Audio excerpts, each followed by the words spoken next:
Hi everyone, I'm going to show you how to use the curve tool in Google Drawing. So we're going to just bring in a picture. We are going to search the web and I'm going to type in apple. And we'll find a picture, scroll, find a picture you like. We'll go with this one, click insert, and here is our apple. I'm going to center it just because it is easier to trace it and show everybody today. So that's about good.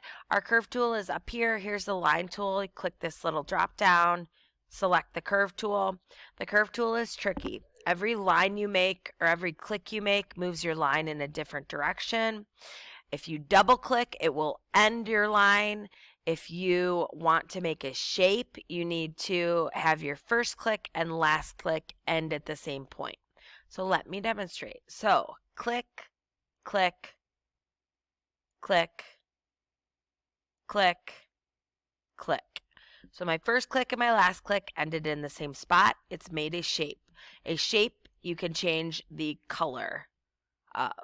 Okay, now if I were to make a line, click, click, click, double click, that is my line.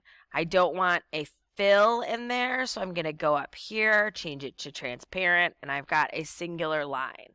This line color is what I will use to make my line. I accidentally made a line I didn't want, so I will select backspace on my computer, on the keyboard. So those are how I'm going to make a shape and a line with the curve tool.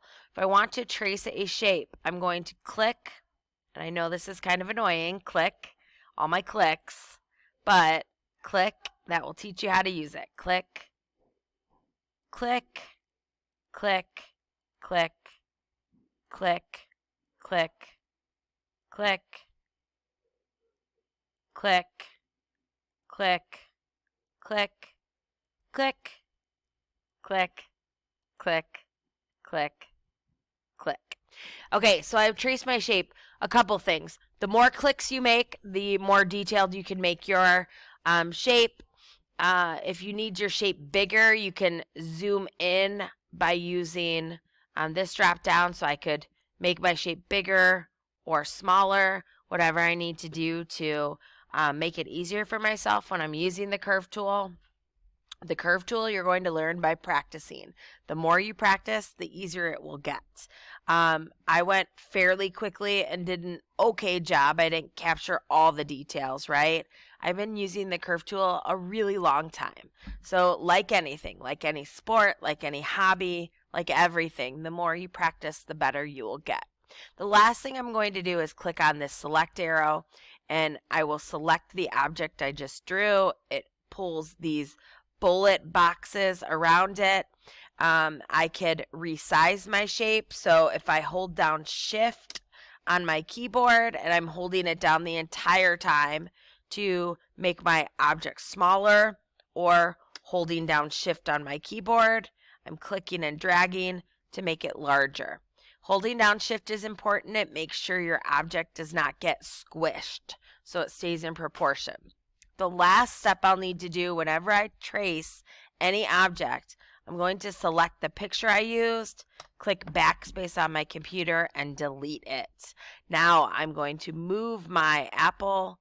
I'm going to change the color to a reddish, and then I'm going to change the outline to transparent because I don't want a black outline, and there is my apple.